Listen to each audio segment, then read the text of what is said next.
Bismillahirrahmanirrahim. Əziz müsəlmanlar, sizə maraqlı bir hədis danışmaq istəyirəm.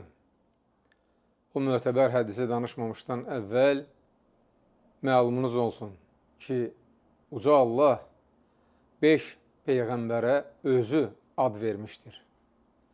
Bunlar İshaq, Yaqub, İsa, Yahya və Əhməd. Əhməd yəni Muhammed aleyhimussalatu vesselam. İndi danışacağım o mötəbər hədisə diqqət edin. Möminlərin əmiri Əli ibn Əbi Talib radiyallahu anh deyir ki, Həsən dünyaya gəldikdə mən ona Həmzə adını verdim. Hüseyin dünyaya gəldikdə ona əmisinin adını, Cəfər adını qoydum.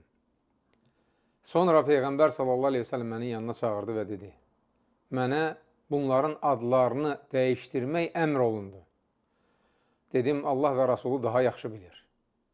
Onda Rasulullah sallallahu aleyhi ve sellem bu uşaqlara Həsən və Hüseyin adını verdi.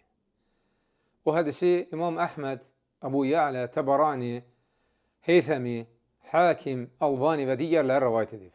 Mötəbər hədisdir. Hədisdə olan kəlməyə diqqət edin. Mənə bunların adlarını dəyişdirmək əmr olundu. Əmr edən kimdir? Allah subhanahu wa ta'ala.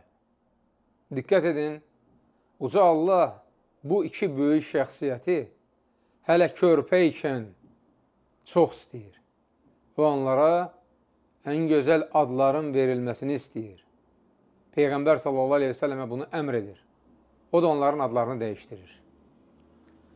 Allahdan istəyimiz budur ki, Allah subhanahu wa ta'ala bizə bu iki böyük şəxsiyyətlə çox sevdiyimiz möhtərəm iki sahabə, həm də Əhl-i Beytin ciyərpariləri ilə bir yerdə cənnətdə, özdə Firdos cənnətində qonşu olmağı nəsib eləsin.